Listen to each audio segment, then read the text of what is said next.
Hi guys, welcome back to my channel. Today I have a new recipe for you. Today I am going to show you how to make this delicious fried bread. Without any further delay, let's get straight into this recipe.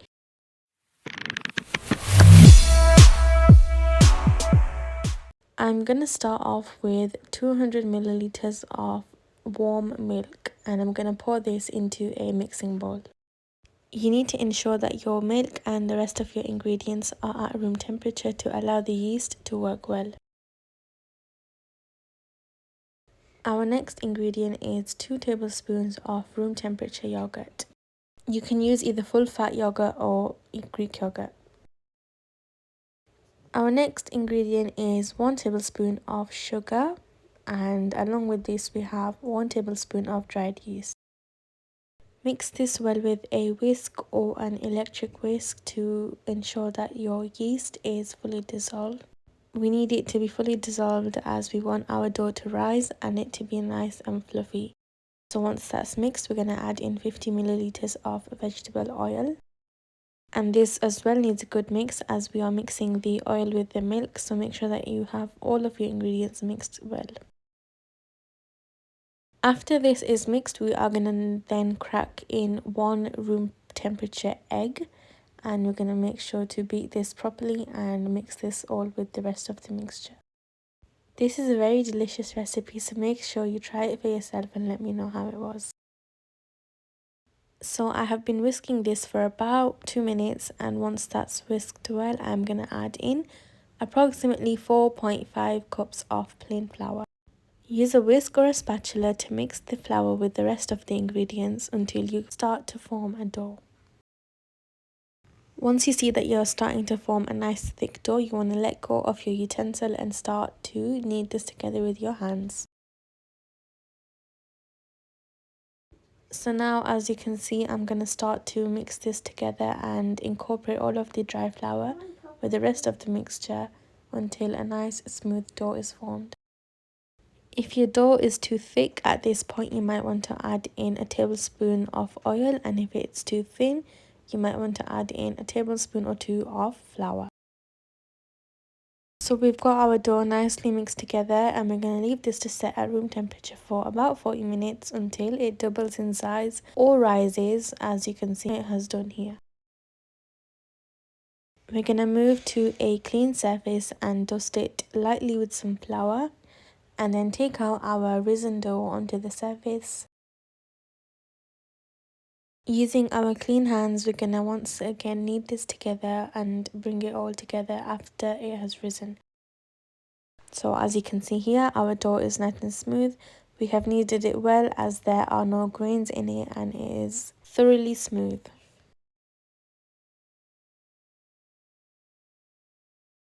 I'm now going to cut my dough into half. You can use a dough cutter or a knife. I'm using a knife. And then once we've cut it in half, we're going to take away 1 slice of this and roll our 1 half into a nice little log. Make sure that the shape that you're rolling it into is nice and even. And once we've got our shape, our desired shape, then we are going to split this further into 6 sections.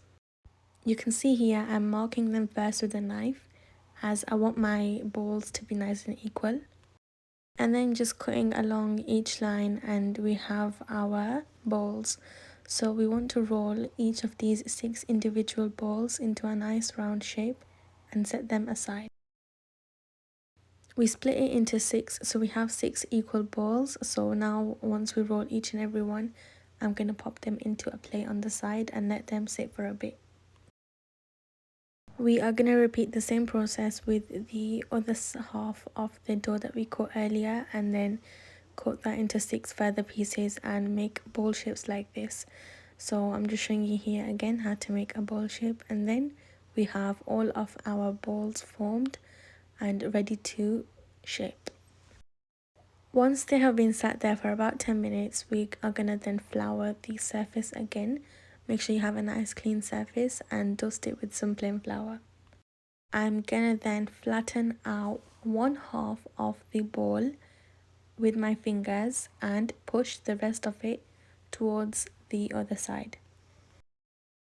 So I'm just using my fingers here to flatten out this half of the dough ball, and then once it's nice and flat, I'm going to take the heavier side and push it on top, fold it on top, and then on the side behind that, using my fingers, I'm going to make a nice little mark, and then you should have a shape that looks somewhat like this.